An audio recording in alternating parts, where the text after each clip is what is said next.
여러 가지 몸의 현상 중에 하나가 갈증에 대한 욕구가 줄어들기 때문에 수분이 부족해도 물을 안 마시는 그런 현상이라고 합니다.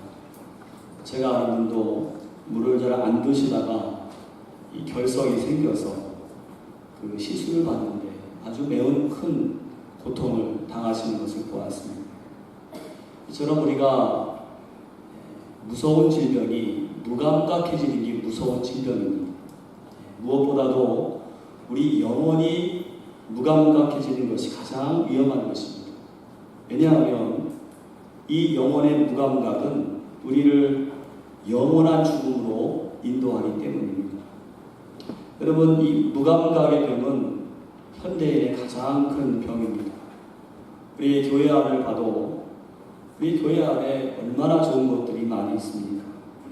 우리 교회는 우리 오클랜드에서도 가장 유일하게 전통적으로 드리는 이 예배인데, 어떤 권사님은 오클랜드에서 다른 교회 권사님이신데 오클랜드에서 가장 예배다운 예배를 드리는 것이 이 광림교회입니다. 그런 말을 하더라고요. 우리 교회에 귀한 것이 많습니다. 우리 성가들은 참으로 귀하고 찬양 기도 또 성경 공부도 생각해보면 너무나 좋은 것들이 많이 있는데, 그런데도 그것에 대해서 우리가 별 감동이 없는 우리 마음을 보게 되는 것입니다. 여러분, 우리가 감격을 좀 많이 해야 됩니다. 그런데 우리가 가진 것 중에서 정말로 가장 감격해야 하는 것이 무엇이냐? 바로 십자가의 은혜입니다. 십자가의 은혜. 여러분 생각해 보세요. 십자가가 아니었다면 어떻게 되었을까요? 십자가가 아니었다면 오늘 저와 여러분 이 자리에 있을 수가 없습니다. 오늘 다시 한번 우리 안에 이 십자가의 은혜가 새로운 감격으로 다가오시는 시간이 되시기를 간절히 축원합니다. 여러분, 십자가용 아십니까?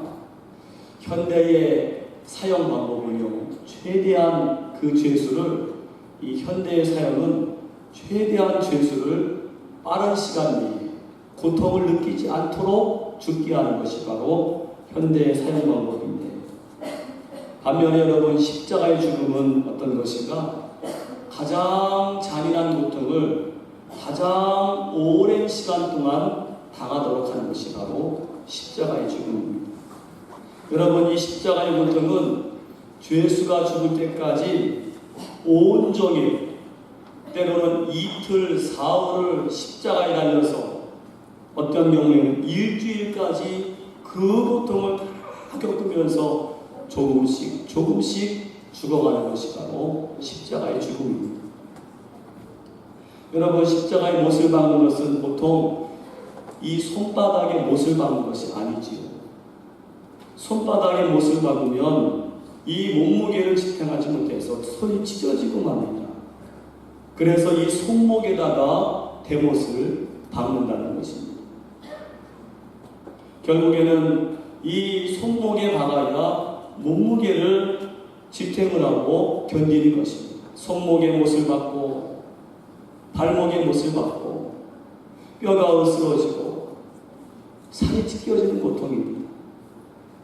여러분, 이때 몸무게가 있으니까 무릎이 굽혀지고 자꾸 몸이 아래로 내려가는 거예요. 그러니까 이 허파가 압축이 되어서 숨을 쉴 수가 없습니다. 그러니까 십자가에 달린 사람은 이 못이 박힌 것에 의지해서 상체를 올려야만 숨을 쉴 수가 있는 거예요. 얼마나 고통스럽겠어요. 그러나 힘이 딸리기 다시 상체를 다시 늘어뜨릴 수밖에 없는 것입니다. 여러분, 이 십자가형은 가장 비인간적이고 가장 잔인한 사용 방법입니다. 그런데 기가 막힌 사실은 우리 예수님이 이 십자가형을 받으셨다는 겁니다. 이 십자가형은 너무나 잔인하기에 웬만한 죄를 지어서는 이 십자가형을 주지 않습니다. 정말로 극악한 죄인들에게만 주는 것이 바로 십자가형인데, 그런데 여러분, 예수님이 도대체 무슨 죄를 지셨기에 이 십자가의 죽음을 당했을까요? 예수님이 하신 일이 뭘까요? 수많은 병자들을 고치시고 수많은 사람들을 사랑하시고 하늘의 진리를 가르쳐 주시고 많은 사람들을 하늘나라로 이끈 그런 분, 훈장을 줘도 시원치 않은 분입니다. 그런데 무슨 이유에서 예수님은 이 십자가의 죽음을 당하셨어요?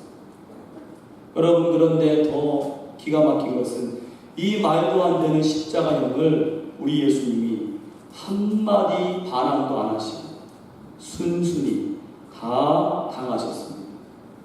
오늘 여러분 23절에 보면 군병들이 예수님께 뭘 줍니까? 몰약을 탄 포도주를 저 십자가에 달려있는 예수님에게 이 솜에 묻혀가지고 이 몰약을 탄 포도주를 줍니다. 마태복음에 보면 이것을 쓸개 탄 포도주라 그래요.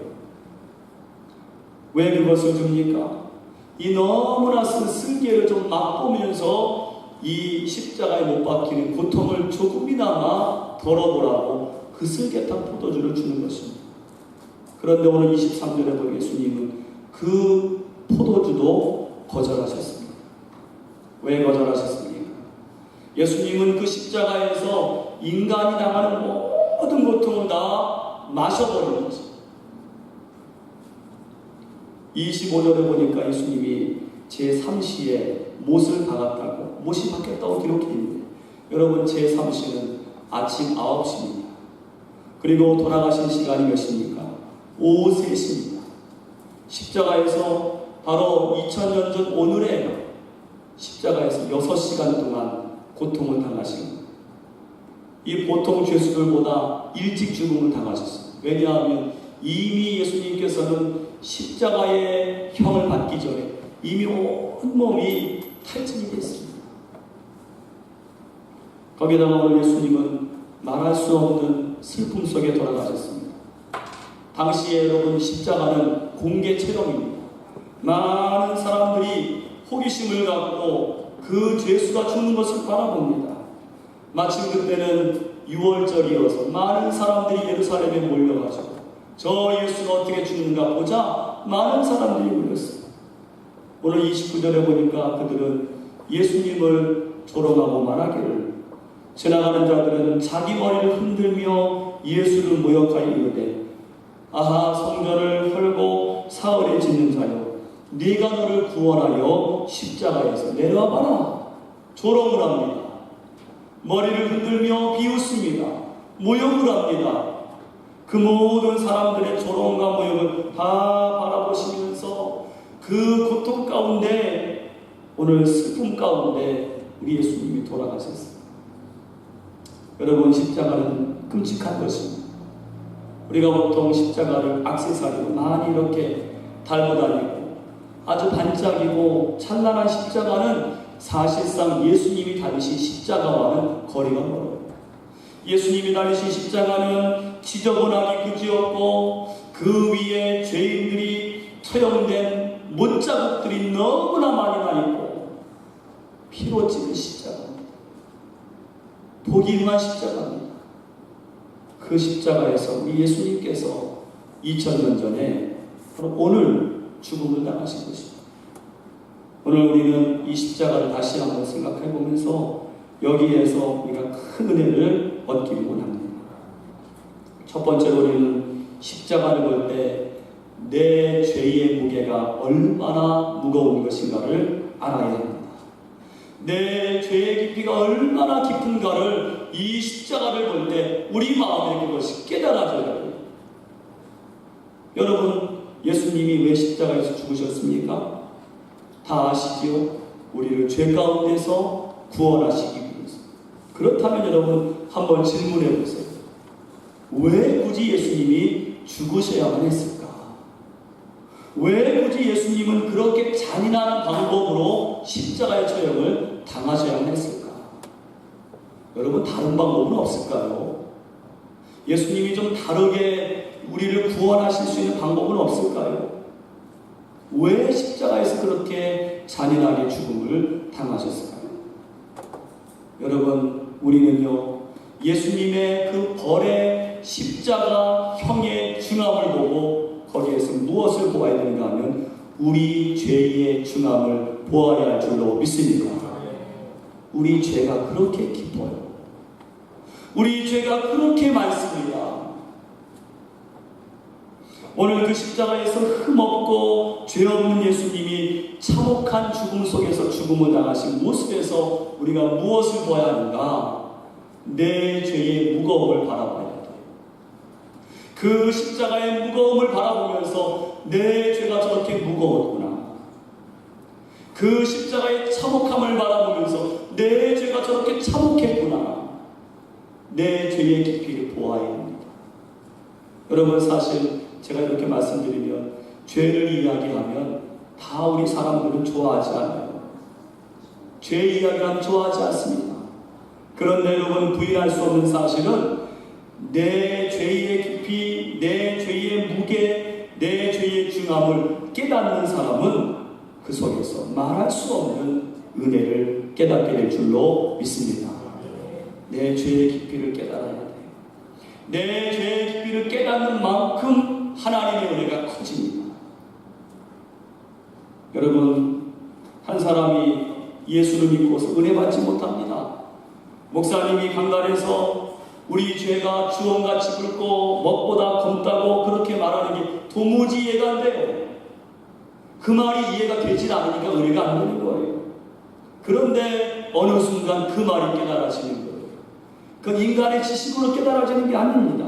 어느 순간 아하, 내 죄가 그렇게 주홍같이 붉고 먹보다도 검구나 라는 사실이 깨달아지고 내가 정말 죄인이구나, 나 같은 죄인이 없구나, 이게 깨달아지면 그때로부터 은혜가 시작이 된다는 거예요.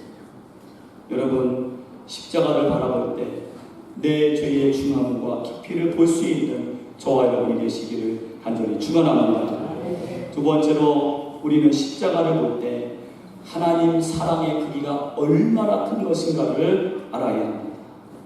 십자가는 내 죄의 크기도 있지만은 그만큼 하나님의 사랑이 더 크게 나타나신 장소가 바로 십자가라는 거예요.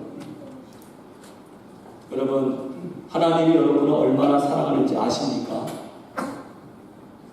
제가 질문하는 거예요. 하나님이 여러분을 얼마나 사랑하는지 아십니까? 우리가 보통 하나님은 나를 사랑하십니다 라는 그 말을 쉽게 하는데 얼마나 사랑하는지 아십니까? 하나님 사랑의 크기가 얼마인지 아십니까? 요한복음 3장 16절에 하나님 사랑의 크기가 나와요. 뭐라 그럽니까? 하나님이 세상을 이처럼 사랑하사. 이처럼이 얼마큼이에요? 얼마큼 사랑하셨습니까? 그 뒤에 나오죠. 하나님이 세상을 이처럼 사랑하사 독생자를 주셨으니. 바로 우리 하나님의 사랑은 독생자 아들을 주신 만큼 사랑하신 거예요. 여러분을 그렇게 사랑하신 줄로 믿습니다. 어느 목사님 가정에서 5남매가 있는데 그 형님 되는 가정에 아이가 하나도 없는 거예요. 그래서 중대한 결정을 내렸습니다. 우리는 5명이나 있으니까 1명을 저 형님 가정으로 입양을 보냅시다. 그 부부가 결정을 내렸어요. 그런데 이제 막상 내일 입양을 보내야 됩니다. 그런데 그 전날 밤에 누구를 보낼까, 어떤 아이를 보내야 되는가 밤새도록 고민을 했는데 결국에는 결정을 내리지 못했습니다. 왜요? 어느 한 자식이라도 귀하지 않은 자식이 없습니다. 하나하나를 다 놓고 볼 때 5명이나 되지만 너무나 귀해서 한 자녀도 포기할 수가 없어요. 여러분, 자식을 준다는 것은 그런 것입니다. 어떻게 자식을 줍니까? 가서 죽는 것도 아닌데 자식을 줄 수가 없어요. 그런데 우리 하나님은 그 독생자를 내어주셨습니다. 그것도 십자가에서 내어주셨어요. 하나님이 세상을 이처럼 사랑하사 독생자를 주셨으니 십자가에서 내어주신 만큼 오늘 저와 여러분을 향하신 사랑이 십자가에 나타난 줄로 믿습니다. 오늘 여러분들 가운데 이 자리에 나오실 때 마음이 괴롭고 또 나는 이 세상에서 내가 무슨 사랑을 받는가, 내가 무슨 은혜를 받는가, 그런 마음으로 가지고 나오신 분들이 있다면 십자가를 보시면서 다시 한번 저 십자가에서 나를 향하신 하나님의 사랑이 아들을 주시기까지 사랑하신 거예요. 그 놀라운 사랑, 하나님이 아들을 주실 정도로 사랑하셨다면 우리에게 무엇을 주실 수가 없겠습니까? 여러분, 그 사랑으로 오늘 이 성금요일에 하나님의 놀라운 사랑을 다시 한번 깊이 깨닫고 용기 얻는 귀한 시간이 되시기를 간절히 축원합니다. 세 번째로 우리는 십자가를 볼 때 고난이 변하여 어떻게 영광이 되는가를 알아야 됩니다. 고난이 변하여 어떻게 영광이 되는가? 여러분, 아까 말씀드린 대로 십자가는 원래는 형벌의 도구입니다. 사형의 도구입니다. 아주 혐오스러운 물건이에요. 2000년 전의 십자가는 이렇게 장식이 아닙니다. 목걸이가 아니에요. 너무나 혐오스럽고 저주의 상징입니다. 십자가를 보고 싶지 않습니다. 그런 게 십자가예요. 너무나 거기에 피옷이 들고 못자국이 있고 보기 싫습니다. 그런데 여러분, 그 십자가에서 한 사람이 달려 죽으신 다음에 십자가가 달라졌어요. 한 사람이 달려 죽은 다음부터 그 십자가는 저주의 상징이 아니라 축복의 상징이 되었어요. 한 사람이 달려 죽은 다음부터 그 십자가는 죽음의 상징이 아니라 생명의 상징이 되었어요. 누가 죽으셨습니까? 예수님이 그 위에서 죽으셨어요. 그때까지 수많은 죄인들이 십자가에서 죽었지만은 그 십자가 변하지 않아요. 예수님이 죽은 다음에 그 십자가는 저주의 상징이 아니라 축복의 상징이 되었고 죽음의 상징이 아니라 생명의 상징이 되었어요. 여러분, 십자가 우리에게 무엇을 말해줍니까?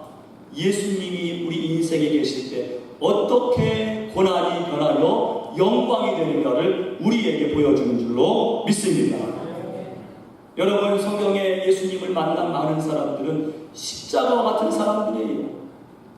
베드로와 같은 사람, 얼마나 볼품이 없었습니까? 그는 저 물고기 낚는 그런 볼품없는 그런 어부였습니다. 사도 바울 역시 여러분, 세상에서 잘 나가는 사람이었지만은 그 역시 이름 없이 살다갈 수밖에 없는 그런 사람이었습니다. 그런데 예수님이 그 인생 속으로 들어가고 나니까 저주의 상징이 십자가가 변하여 축복의 상징이 된 것처럼 보잘것없는 인생들이 변하여 놀라운 인생이 된 거예요. 할렐루야. 오늘 우리 인생 가운데도 예수님이 계시기를 간절히 축원합니다. 저 십자가 예수님이 달려 죽으실 때 십자가가 축복의 상징이 된 것처럼 우리도 그렇게 변화될 수 있습니다. 그런 마음, 여러분, 우리의 고난도 마찬가지예요. 여러분, 지금 고난 중에 계십니까? 그 고난을 우리 혼자 당하면 아무것도 아니에요. 그런데 그 고난을 주님과 함께 당하면 오늘 그것은, 그 고난은 영광으로 변화되는 것을 믿으시기를 바랍니다.